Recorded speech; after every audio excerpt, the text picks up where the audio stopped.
and I grab the gun and the tripod, the bipod, and she blows once, and she kind of bounds, takes those 3-4 steps, and I pop out, I jump on my knees, and I just glass, and I see deer, deer, deer, deer, deer, deer, deer, white rump, deer, deer, deer, deer, deer, and I put the gun on him, and I just, it's dark, and there's trees, and there's that tall grass, and I just see these, that rack turn, and look, and he's looking, because now a couple more deer are blowing, he's turning.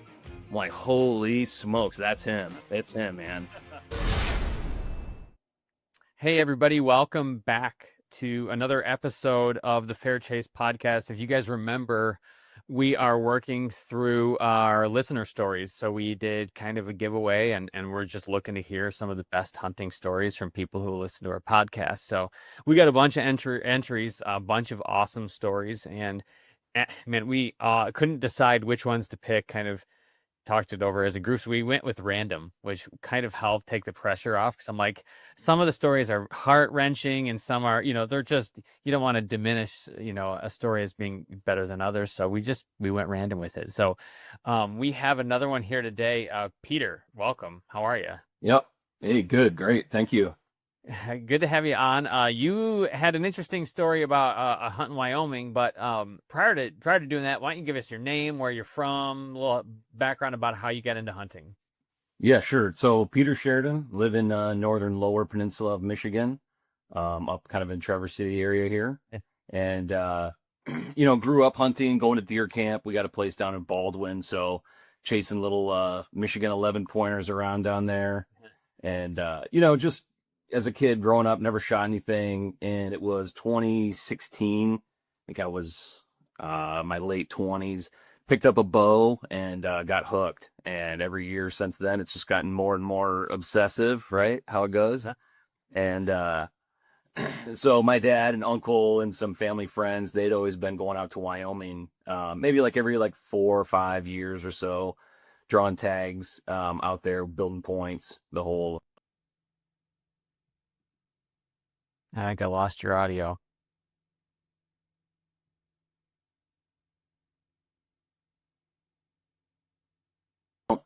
There we go. You're back. Okay. Yeah. I don't know where I left off there, but uncle and family members went out to Wyoming before, doing the whole preference point game, putting in every year that they're not hunting, and then finally, taking their shot. And they developed a relationship with one of the ranchers out there. Those places are just covered up with cattle and all kinds of stuff, right? So they had access to the switchback up this huge ridge, and we had to go through there private to get to the BLM land. And then once you hit the BLM, it's just thousands of acres of untouched, land out there. And I've never been out west, so this is my first year going. And we saved up points, me, my dad, my uncle, and a cousin, Jason. Jason couldn't throw in with us because he didn't have any points, but my uncle and my dad, we were building points. So he ended up drawing a couple whitetail leftover tags. So he did have some tags in his pocket. So we all piled into trucks and, trailer and drove out and camped on BLM land out there in Wyoming. And met the farmer, shook hands, said hi, brought him some fresh apples from Michigan, right? Nice. Now I lost you again. I just had you said brought apples from Michigan, and then you cut out.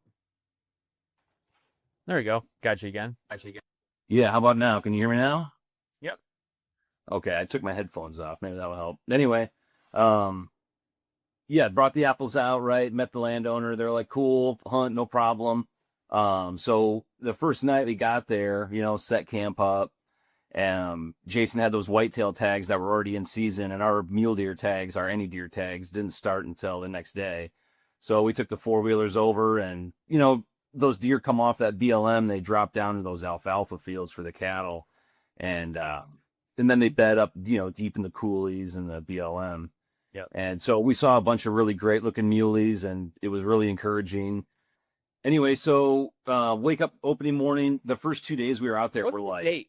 What's the date? It was like October. I think it was like October 14. I think was the opener, somewhere around there, 14, 15 of October. Yep. And the weather can be so hit or miss there, right? You're kind of in higher elevation, so it can either be like super dry or rainy or snow. They had snow the last time they went, and so we had 2 days of just like almost 90-degree days, like, and 70, 80 at night.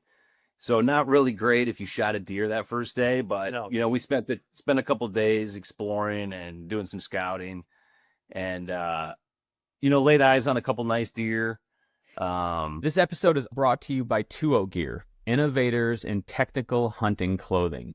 2O is a newer company. It's based right here in Michigan, and whether you're hunting elk in the mountains or chasing antelope in the plains or traipsing through swamps after that ruddy buck, 2O has you covered with premium jackets and pants, merino wool layers, everything you could possibly need to stay comfortable in the woods.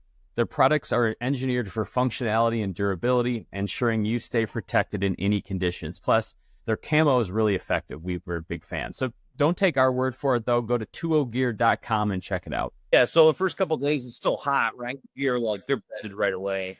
And, so we're just like kind of out exploring, just trying to kick up what we can, still hunting essentially through coulees and trying to find out kind of where they're bedded in that BLM land, try to cut them off between the alfalfa field in that BLM. So 2 hot days go by, and then it's like forecasted to just pour rain and just get cold and gross. And that dirt out there, right? It's, you've been out west, right? And it turns into like slick tar, right? So it rains. We can't even get the 4-wheelers up that 2-track. So, it's like hard to even get around. Trucks are sliding all over the place. So we ended up talking to the farmer, and he's complaining about all these whitetails and all these deer eating all his alfalfa that he's growing for his cattle. He's like, as long as the cattle aren't in the field, you guys can shoot, down in the bottoms if you want. So, Sweet. Yeah, cousin Jason, he ended up taking a couple whitetail out of the fields, and I sat one field, and the first night, the rain kind of died off. I think I saw like 20 whitetails, so it was just, crazy for out west that they're just, taking over out there. And maybe maybe a couple muley does, but nothing really to write home about. And so then the second night, the second day that it rained, we all kind of slept in, big breakfast, the whole like take a morning off kind of thing, and just enjoy camp, enjoy the trip and the scenery. So then I went out a little earlier. The rain was supposed to stop, so I sat, in the bush, kind of in the rain for a little while, waiting for the weather to break. And like as soon as it did, I had two nice, like an 8 and a 10-point whitetail, probably about 200-300 yards on the opposite field where I was sitting. They poked out and they started milling around. And, when you're not hunting a nice buck, it's kind of fun to just watch them, right? Yeah. And so I'm just watching them and just kind of like checking it out and killing time. And they both at the same time turned and looked across the river. And so I just panned with my glasses, to see what they were looking at. And up steps this huge, 4-point muley that was bedded down in this tall river grass. And he looks at them and they look at him, and they, I couldn't hear him, but I'm sure they made some noise at each other. He just starts raking a tree and just destroying everything around him. And I'm just staring at him in the glass, and he kind of makes his way through the glass. I can see his butt a little bit. So I grab Onyx. I'm like, I got to see if this is on, this farmer's property that we have access to. And it is, but I got to jump these deer, leave where I'm at, go all the way around the farm. Like it's kind of a ordeal, and, fast, right? So I'm like, whatever, I'm here for a muley, not a whitetail. Let's go, So Right. just wait till I lose the muley in the tall grass. I stand up, those deer look at me, they bug off. I hop on the 4-wheeler and ride around the farm as fast as I can. And I get to the other side of the river, and it's a kind of a big oxbow where that guy was sitting right at the bottom of it. Mm-hmm. The wind was like northeast, so I knew I'd have a chance at him coming into the edge of that field as he came out, hopefully, right? So my wind was like just off, but if anything got really deep in that field, they'd bust me. And so I get to that other field. There's a couple does already kicking around. I kicked them, I bugged them out. I'm like, it's early enough. I think it's going to be okay, right? Yeah. And so there's like one bush that's not much bigger than I am.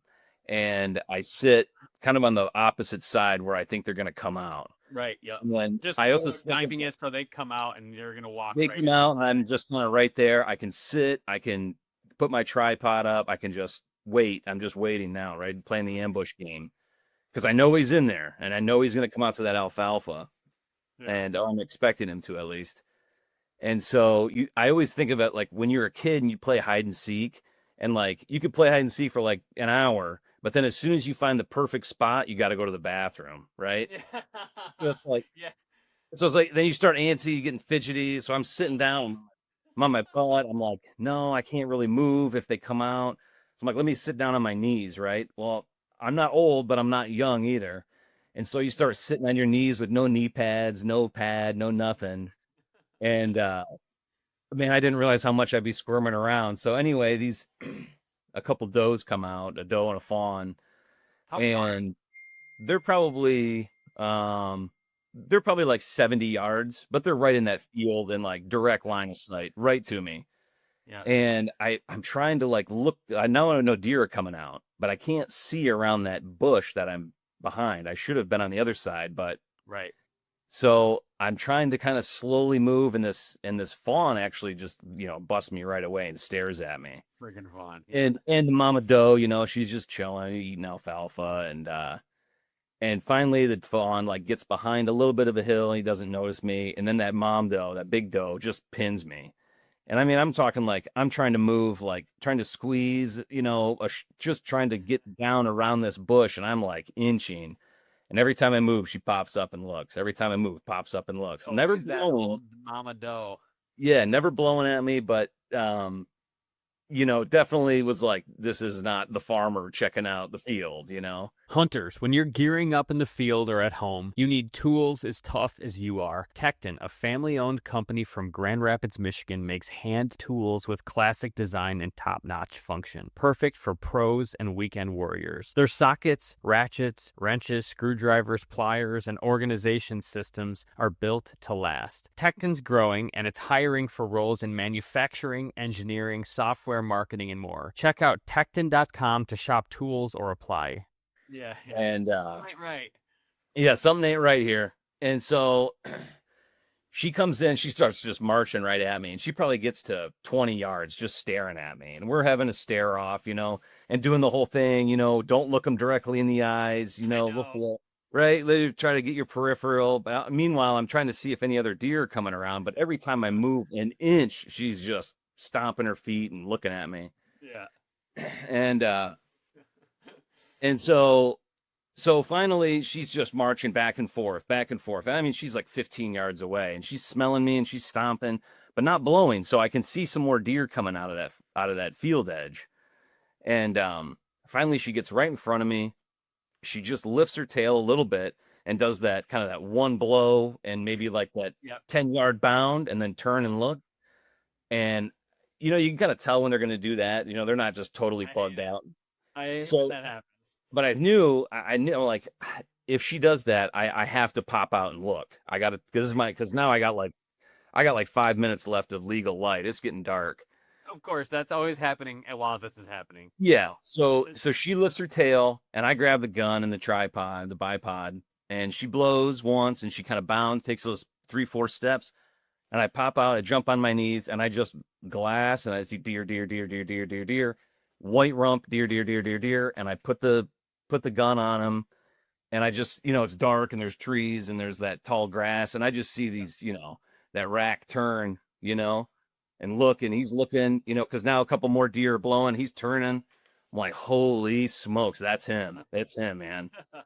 And so he was quartered to pretty hard, but calmed myself down, settled in, one shot, and then just in the scope I just see deer white tails flashing everywhere. And I hear this giant like cannonball, like someone did a belly flop in the river. And that's not right, And so I'm like, all right, I let the field die off. I sneak out of there. I don't go look, we go back to camp. We have burgers, whatever. So my cousin comes out with us, and and we're looking everywhere. And he's used to shooting deer in fields, right? Like he lives down in southern Michigan, so they're like, cornfields, soybeans, all that stuff, right? So he's, and I'm used to like woods where and I'm used to bow hunting where it's real close proximity. So it's like you could kind of really know where their steps are at. Well, when you walk 115 yards in the dark, you don't really know where he was at. And so we're looking all over, hair, blood, nothing, running tracks, nothing. So I'm like, oh man. And we probably, we went around maybe a third of that oxbow, that area, just back and forth, just looking for anything. And we're like, man, I think I missed him, I don't think I got him. Maybe it was too dark. Maybe I pulled the shot, whatever it was. So, nice muley, go lick your wounds, stay up all night at camp. Don't want to have a celebratory bourbon. You know what I mean? You're just like, well, you can get a sad bourbon, yeah, you're just beat up. You know what I mean? You're just like, this sucks. Why did I do that? So again, rain all night. And I'm like, wake up in the morning. The guys are going to go into town and get a shower. Jason's going to take care of one of his does he shot. And I'm like, well, I'm not going to sit here and camp and, I gotta go out and look. I gotta at least go look. Right. So I grab the gun, make my way down to that field again, and the river, right, makes that oxbow. Yeah. So I figure if he's the one that did that cannonball, maybe he couldn't have enough strength to get out of the river, and he's washed up on the, that far bank, that offside bank. So I start walking the edge, and it's tall grass, like probably up to my chin. I mean, you can't really see anything. Right? It's like that scene from Jurassic Park with the raptors, and they're like walking through there. Yeah. So I walk down a little bit, and I spot antlers on that offside bank, and I put my glass on it, and it's a nice, like, big whitetail 10-point, dead. Seriously. Yeah, really nice 10-point there. And I'm like, nice deer, but not the one I shot. I know that. And he's been dead for days and days and days. And so I pin that, I'm like, oh, maybe I can pick up that deadhead, but keep walking and get about where we stopped, kind of searching, and I jump another nice whitetail buck. And I just watch him because I know if there's anything else in that oxbow and he's blowing, his tail's flagging, he's going to kick him up. He's going to kick up anything that's in here. Right. I watch him. He's the only deer that runs out of there.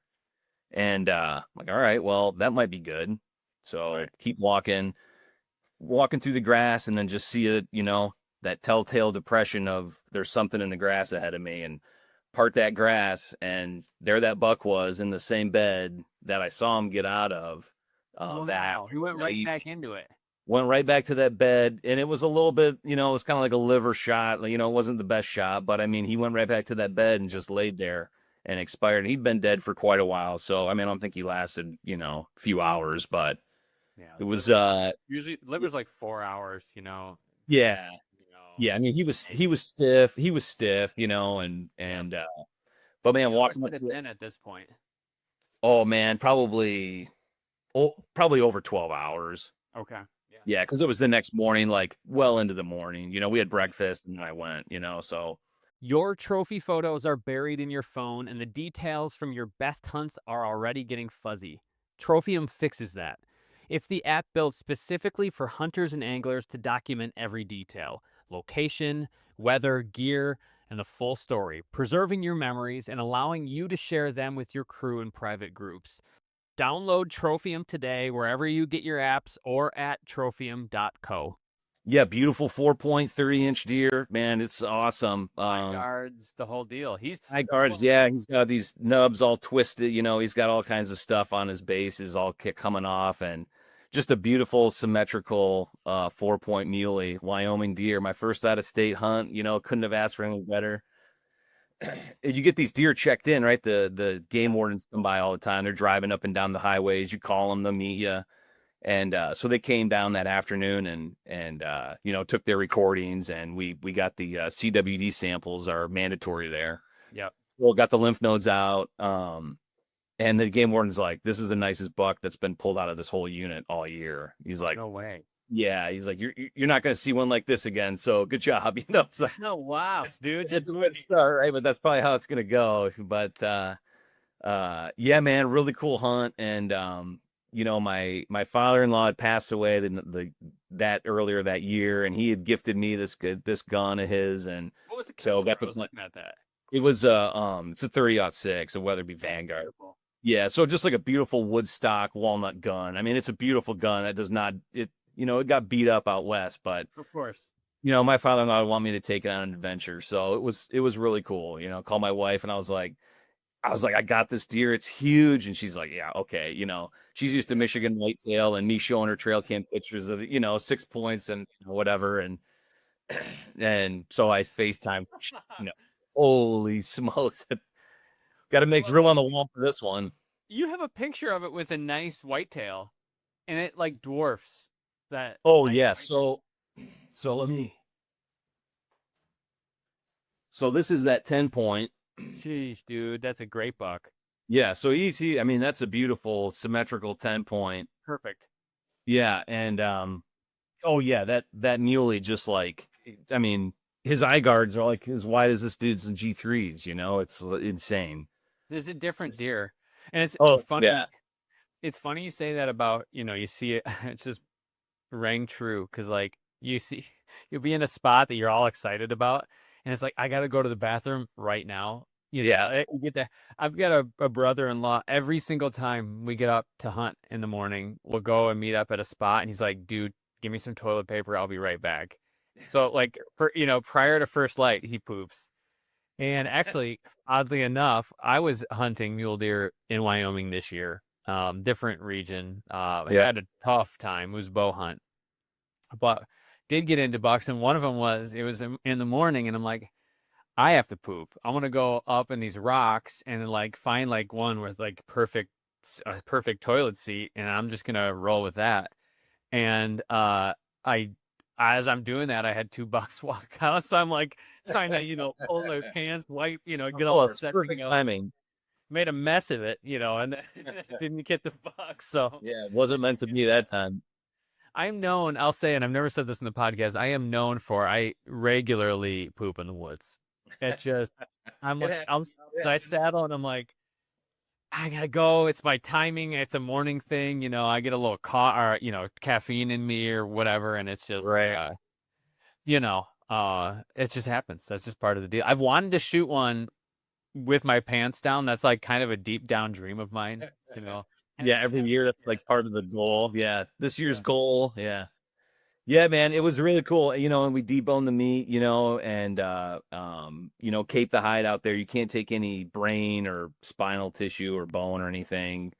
So it was cool. It was like my first time caping a deer, and out there in the BLM, carving this animal up. It was just really a cool experience. And Yeah. I mean, it's not, that there's some places that have point creep for that kind of stuff, but it's super doable, right? Like that's kind of when I was growing up, it was always like this big adventure going out west. Like, how are you going to make that happen? But if the timing works and you got the availability to put in for points, it doesn't take that much to go have the adventure. Hunters, listen up. Latitude Outdoors builds gear for the mobile hunter. Their saddle hunting systems are designed to cut weight, not performance, so you can cover more ground and set up fast, wherever the hunt takes you. From dense hardwoods to open ridges, their mobile-focused gear keeps you efficient and adaptable. Check out their full range at latitudeoutdoors.com.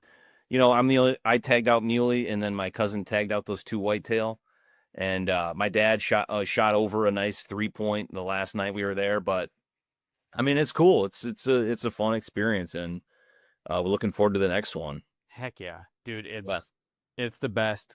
It's always an adventure. It's always new. It's always and then you come, even if you don't get something, you come back with like crazy stories. Something happened, something fun. Yeah. Yeah, and it's so beautiful. I mean, it's totally different than Michigan, and yeah, it's just awesome. Yeah. Well, thanks for coming on and for sharing your story, and good to talk to another Michigan guy. It's always good to connect with you guys. I'm a little bit lower in the lower peninsula than you, but I live in a beautiful area. I'm worried you guys are gonna come up here with that EHD and shoot all of our deer because yours got taken out. Oh, dude. Ours was last year. We had it go through, and so now you see the effect like this year, and it's been Michigan. My Michigan hunting has been tough. Yeah. This year. But now it's hitting another part of like the counties that it didn't hit last year. It's hitting this year to I think like to the Even west of worse. us. Yeah, east of us too. So south maybe. Anyways, yeah, I mean it's going around and it sucks. It's cyclical. Right. You know, Keep it down there. but yeah, keep it down there. We need the below the rifle line. How about just Yeah, below? exactly. There you go. You guys got enough deer down there. You got enough down there. Holy cow! Yeah, I mean we got like reports last year of close to $100. They did bucks, 100 deer on property like dead or on water. Just like obscene. Yeah. Anyways, well, everybody, thanks for tuning in. Peter, thanks for sharing this. I love hunting stories. I love a good mule deer story. They're awesome and like a beautiful, beautiful deer. So congratulations on an awesome thanks. hunt. Yeah, and before we split here, man, I gotta thank you guys for your that venison barbacoa recipe you guys put. Really? I mean, that's an old one, but that's a goodie. If you don't want to like trim up a front shoulder, dude, that's the only thing I do now. I keep 2 shoulders, and dude, it's a time saver, and it's such a good way to use that meat, man. So if anyone listening hasn't done it yet, do that venison barbacoa this year. You won't regret, dude. I'll get a deer. I'll cut the shoulder. I'll cut like the elbow. So I just got the shoulder part. Yeah. And I'll sometimes keep that the Shank. But yeah, shank. That's what I'm looking for. And I do the same thing. It's pretty much all I do. And the kids love it. It's like a crowd pleaser, and it's, I mean, so good. It's funny you say that. That's like one of the most common comments we get weirdly is about that recipe, and I got to give a credit to Jared. It wasn't mine. I just enjoy it a lot. So. Yeah. Oh man, it's just like saving time. Like I got 2 kids running around now, and it's like, I'm not going to pick apart the sinew out of the shanks and the little cuts out of the shoulder blade, and you just cut the damage out if there is any, and throw that whole leg in a vac bag and let her rip, man. Heck yeah. Save it in the freezer for a rainy day, but you're gonna warm Jared's heart. I'll let him know that. Yeah, man. Another fan. All right. Well, you guys have a good season. Yeah, you too. Good luck out there, and everybody's listening. Check in next week. We have more stories to share. We'll see you soon.